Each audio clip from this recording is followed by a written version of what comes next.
Coming up on this Wednesday edition of Newsline at noon, military generals from South and North Korea are holding rare talks as they look to soothe tensions after the two sides recently exchanged fire on two different occasions. The Bank of Korea cuts its key interest rate to a record low of 2%, citing the slow economic recovery and risks posed by Europe. South Chinese President Xi Jinping reaffirms that North Korea's nuclear program is unacceptable and that regional powers must resume dialogue to stop it. These stories and more on Newsline at noon.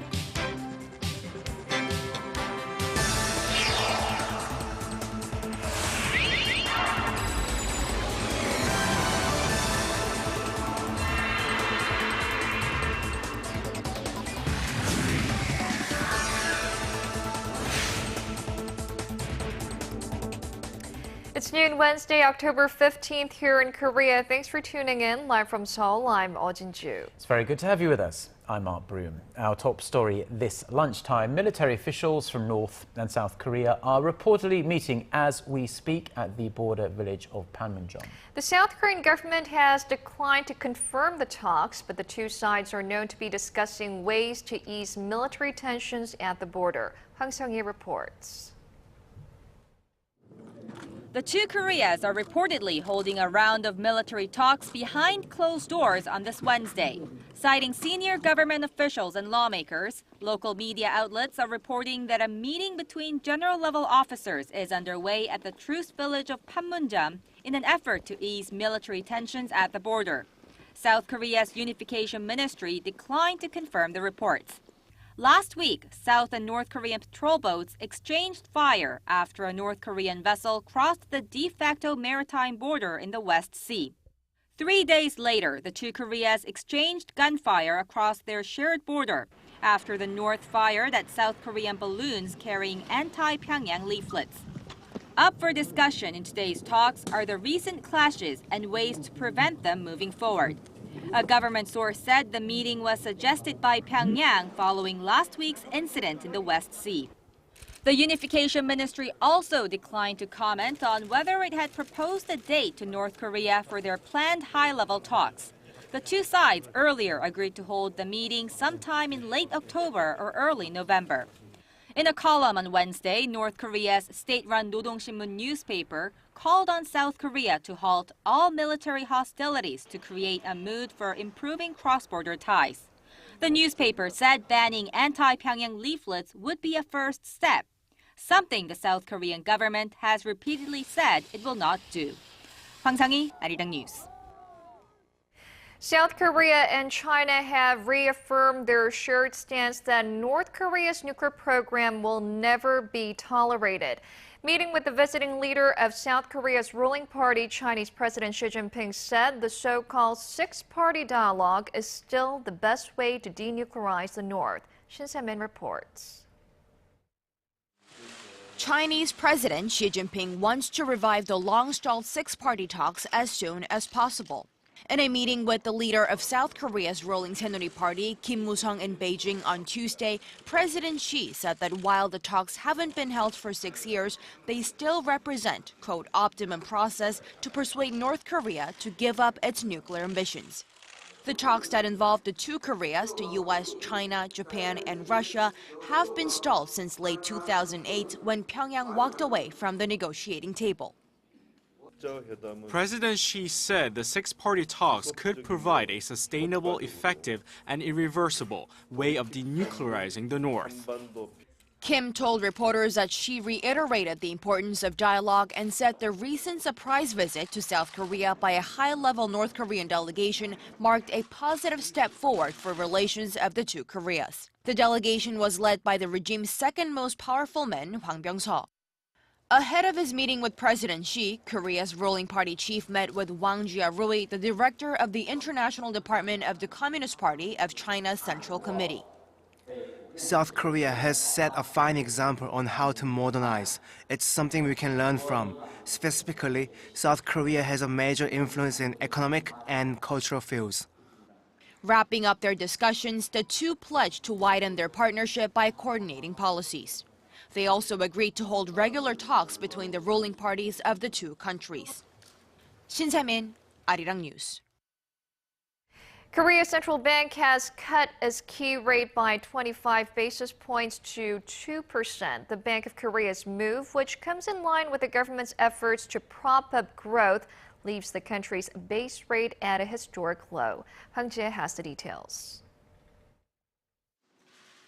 The Bank of Korea is putting all hands on deck to join a government-led campaign to spur growth in the wobbly economy.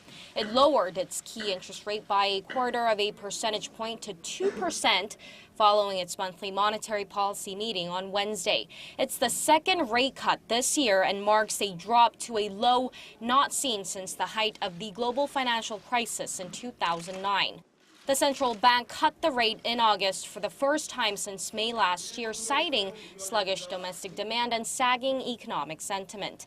BOK Governor Lee Ju-yeol said earlier that business sentiment remains shaky, but consumer sentiment has picked up a little. The rate cut comes as the Korean government continues to try and boost growth with a set of aggressive stimulus measures unveiled in August. It also recently announced plans to expand the government's policy fund by around 5 trillion won, or roughly $4.5 billion. The central bank's decision also comes amid a prolonged period of low inflation, with the rate running in the 1% range for the 23rd straight month in September. There are concerns over massive capital outflows, however, in the face of the historically low rate and a possible monetary tightening by the U.S. Federal Reserve. Korea's central bank also faces mounting criticism over its independence, although the governor has said the BOK does not make decisions that stand opposed to its assessment of current economic conditions. Hwang Jae, Arirang News. And in its new growth outlook for the Korean economy, the central bank lowered its projection for this year to 3.5%, down from the previous 3.8%. It also trimmed next year's growth forecast by 0.1 percentage point to 3.9%. We'll be bringing you more details on the revisions in later newscasts. And from day one of her administration, President Park Geun-hye has been stressing the need for regulatory reforms to boost domestic and, in particular, foreign investment to spur economic growth. Actions are being taken step by step to build Korea's reputation as a place that is easy and worth investing in. Arirang News' Song Ji-sun takes a closer look at a legal revision aimed at doing exactly that. Challenging Singapore, Shanghai, and other major cities in Asia for the regional headquarters of multinational companies. That's Seoul's aim and the sole purpose of a revision to Korea's Foreign Investment Promotion Act, which goes into effect on Wednesday. Seoul will now acknowledge the branch of a global mother company as a regional headquarters if it has an average revenue of $3 billion over the past 5 years, if they employ more than 10 people here, and if more than half of their investment shares come from overseas. To be recognized as a research and development center, they'll need 5 permanent researchers with $100,000 in investments to receive incentives. Creating new jobs is also an important criteria in receiving government benefits. Those that hire 200 or more employees, with total investments exceeding $2.5 million, will get a 100% reduction in rent at government-run foreign investment complexes. Before this revision, foreign manufacturers needed to invest $5 million to receive a 75% reduction. Foreign direct investment has hit a record high this year, logging $15 billion in the third quarter, up about 40% from the same period last year. The Ministry of Trade, Industry and Energy says attracting high value-added foreign investment is crucial to realizing the nation's potential economic growth. Song Ji-sun, Arirang News. Now, some mixed signals in the nation's job market. Korea's unemployment rate inched down in September from a month earlier, but the pace of job creation slowed, in fact, to a 3-month low. Statistics Korea says the jobless rate stood at 3.2% last month, edging down 0.1 percentage point from a month earlier. Slightly over 450,000 new jobs were created in September. That's up around 2% from the same month last year. However, That is the slowest growth since June, when fewer than 400,000 new jobs were created. Korea's employment rate was 60.8%. That's up 0.4 percentage points from August.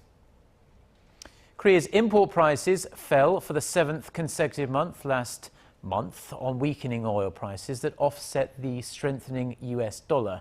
The Bank of Korea says the import price index stood at 93 in September.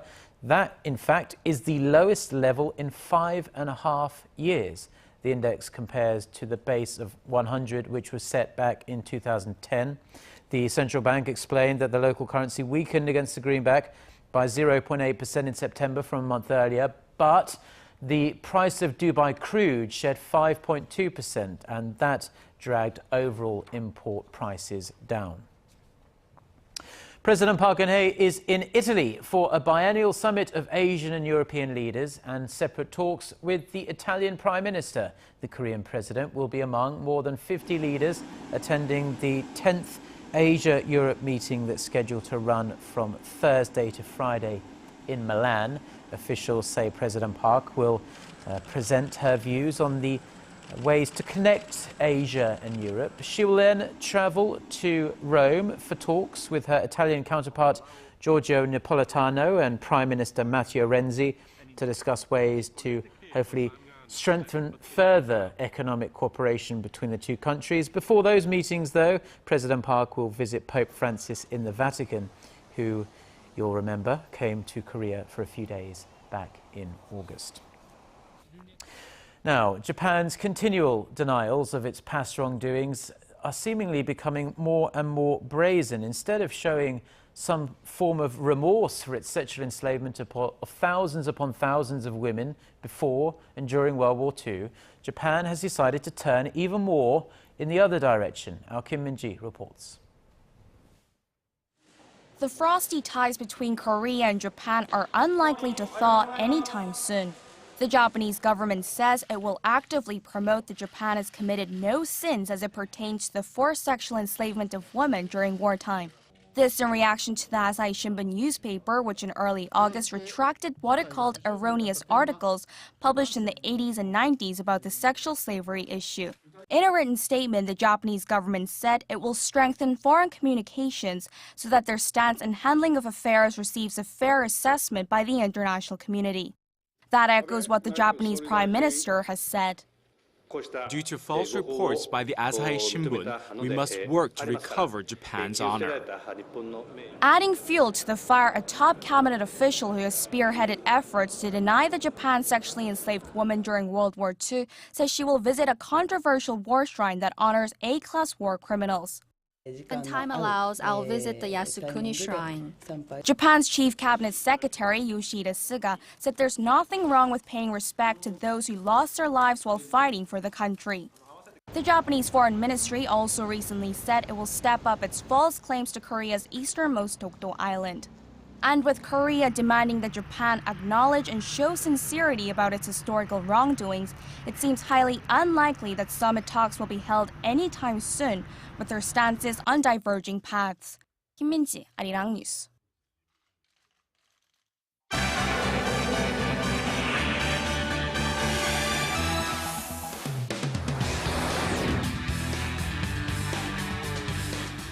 Well, now it's time for a look through the international headlines we're following at this hour. For that, we turn, as always, to our very own Eunice Kim, who's standing by at the news centre. Eunice, some troubling projections coming out of the WHO on Ebola as a UN staff member has died of the virus in Germany. Right, let's begin with the latter of those two developments. Jin-joo, doctors in Germany confirmed that a UN medical official who was originally from Sudan passed away Monday night.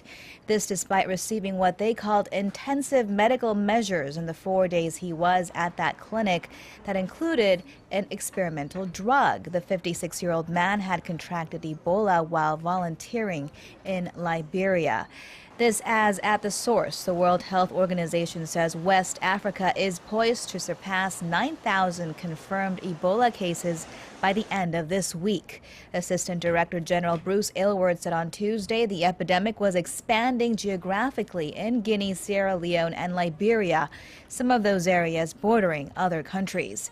He added WHO projections show that there could be between 5,000 and 10,000 new cases per week by the start of December.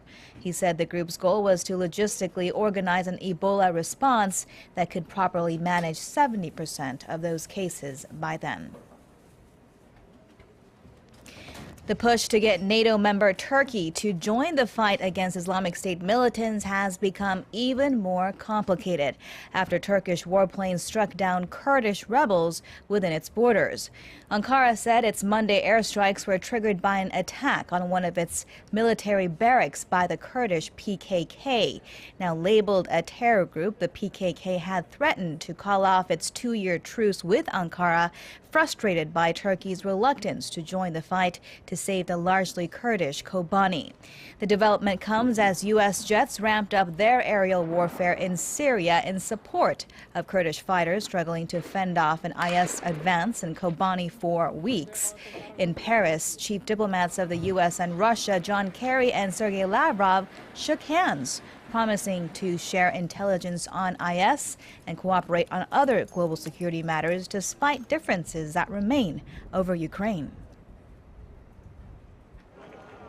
And finally, Hong Kong police have cleared out a tunnel outside the city government headquarters that had been barricaded by pro-democracy protesters the night before. The violent confrontations reignited early this morning as police arrested 45 people for illegal assembly at Lung Wo Road, an important east-west artery. Police have been stepping up their offensive to clear the city's roads that have been blocked for more than 2 weeks now, using pepper spray and batons to disperse the protesters. Demonstrators have been demanding full democracy for the former British colony in the 2017 chief executive elections in Hong Kong.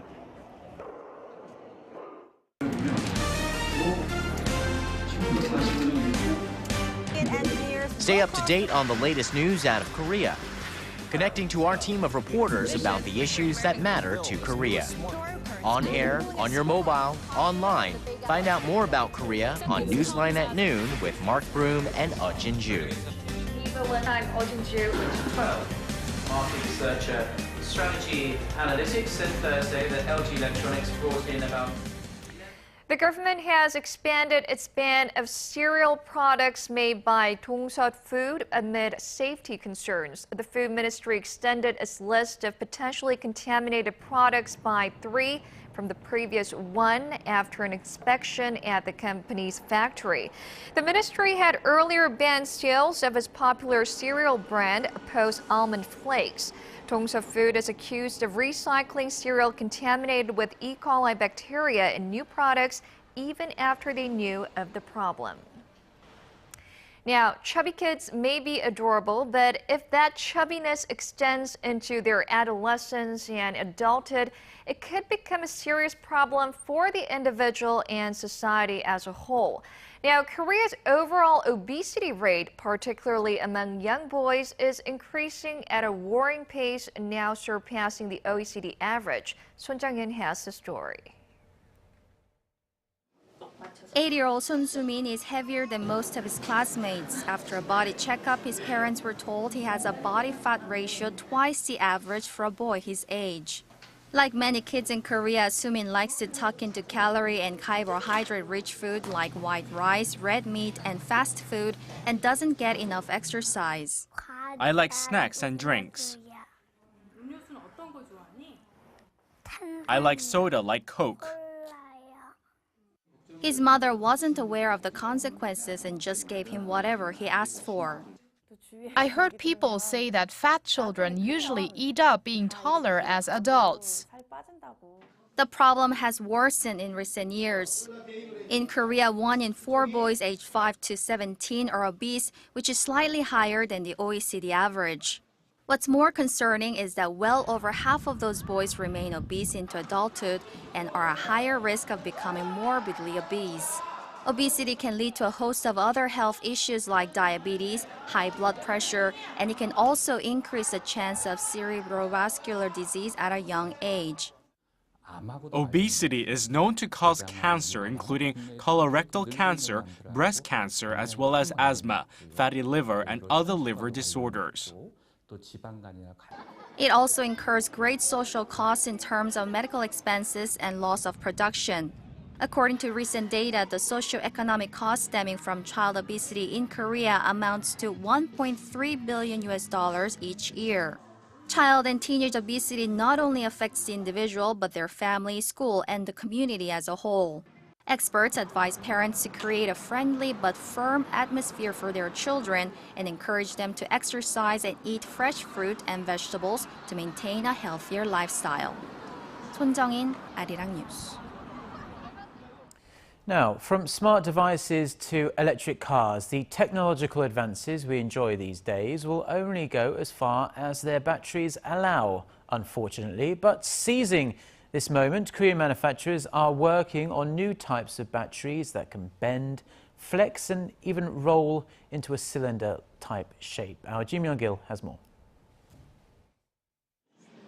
Samsung SDI has developed the world's first bendable and rollable batteries that can be integrated into smart wristband watches. We conducted thousands of bending tests, and there was no performance degradation in the charging capacity of the batteries. Samsung SDI also unveiled pin batteries that are identical in size to a drug capsule at just 3.6 millimeters in diameter. They can be used in a variety of wearable devices that require ultra-small batteries. Not to be outdone, LG Chem introduced cable batteries, which can be used to light up OLED monitors and small display panels. They can be bent and twisted and are also waterproof. Cable batteries are suitable for powering wearable devices such as Bluetooth earphones, headphones, and can even be applied to various clothing materials. Both companies are also focusing on large-sized batteries, which can be used in electric vehicles. They say mass production on those will begin in the next few years. Ji Myung-gil, Arirang News. Now, an instantly recognizable and pretty famous guest arrived in Seoul on Tuesday, as you can see behind me. A massive rubber duck that's been popping up around the world in recent years settled down atop a well-known lake here in the Korean capital. The artist behind this so-called rubber duck project says it's intended to heal wounds and relieve some tension. Our Gwon-sua reports. A giant yellow guest from the Netherlands has been getting a lot of attention since arriving at Seoul's Seokchon Lake from early Tuesday. This duck looks exactly like the rubber duck kids often play with in the bathtub, just a lot bigger. The purpose of the 16.5-meter tall art piece? Healing and relieving tension around the world, according to the creator of the rubber duck project, Florentine Hoffman. He has been sending the duck to waters around the world since 2007. I saw a lot about the rubber duck project on social networking sites and was very excited when I heard it would come to Korea. Now that I'm seeing it with my own eyes, it's very cute. But there is controversy mixed in with the cuteness. Not the short deflation period in the afternoon on the first day.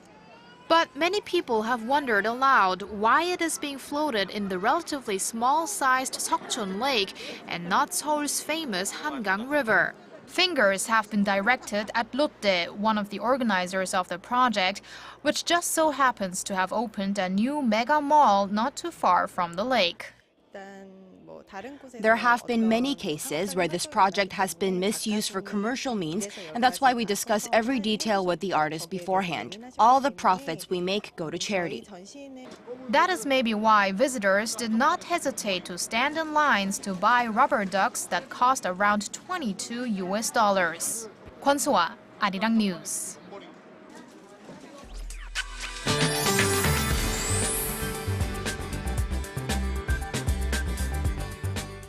Good afternoon. Our chilly morning is turning into cool and breezy afternoon, but note that a cold wave advisory is still in place for parts of Gyeonggi-do, Chungcheong-do, and Gangwon-do provinces. But Hwaengsang, which is one of the counties in Gangwon-do, had the lows dipping down to -2 this morning.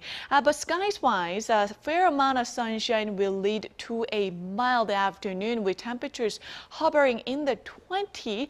So the highs will be similar to yesterday. With that, let's take a closer look at the readings for today.